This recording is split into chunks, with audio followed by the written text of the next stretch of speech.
Chapter 14. Why it's so hard to get over a cheater.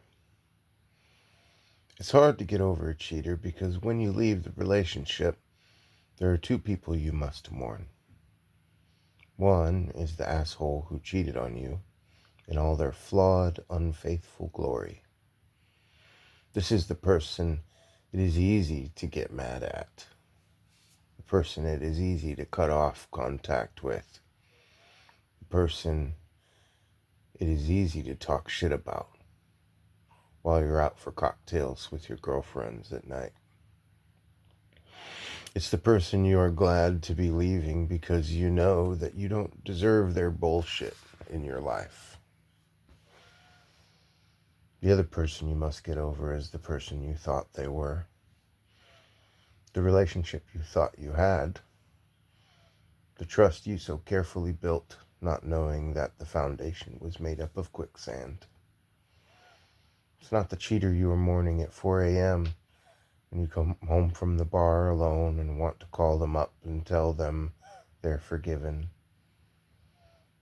It is their intangibly perfect alter ego. The one you built a life with. The one you poured your trust into.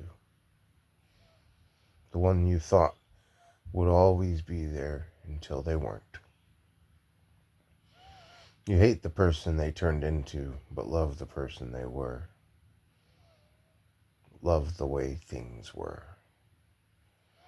Love the memory of each blissfully ignorant day with them so fiercely that it tears you to pieces. It is hard to get over a cheater because you never get the closure you need. You cannot reason your way to the cause of the cheating, and I strongly encourage you not to try.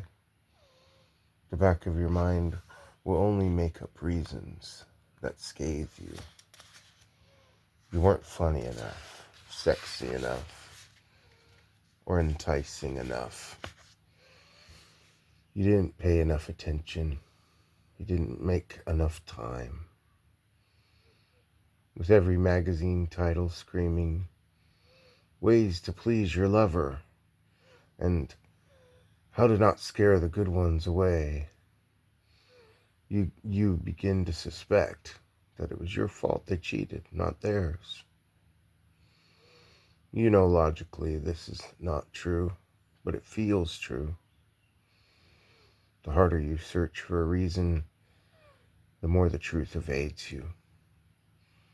A simple lapse in judgment doesn't seem like an adequate explanation for the hell that you've been put through. So you search for a bigger, better reason that is not there. It's hard to get over a cheater because the only person you hate more than them is yourself. You hate yourself for falling for them, for investing in them, for turning a blind eye to every red flag that was a clue along the way. You scorn yourself for believing every lie they told and letting it all come to fruition. You hate yourself for not putting together the puzzle pieces that you were never actually holding. It is hard to get over a cheater because we are seldom given the chance to properly mourn them. We are encouraged to feel every scathing emotion we can muster toward our unfaithful lovers. But we're told that we cannot still love them, cannot miss them, cannot mourn the loss of that love because we should be too angry to feel sadness. We are not given the chance to go through the regular process of grieving somebody who was once a significant part of our lives. And because we try to deny ourselves this process, we exemplify the pain. We feel ashamed for still loving them, ashamed for still needing to grieve, ashamed of not being ready to start over right away, even though we know we deserve so much better. Ashamed because it must make us weak to feel anything other than hatred. It is hard to get over a cheater because the real person we have to forgive at the end of the day is ourselves. We have to forgive ourselves for missing the signs that we couldn't possibly have seen, for losing a game we never signed up to play, for having a perfectly natural connection with a person who turned out to not be who they said they were. We don't want to accept that bad things can happen to us without precedence. That we can be fooled and treated unfairly and still end up the loser in the end. We want to believe in the eternal balance of the universe, which suggests that when we are in pain, we have done something wrong. It is hard to get over a cheater because it means accepting the bizarre notion that life can be unfair in the harshest sense of the word.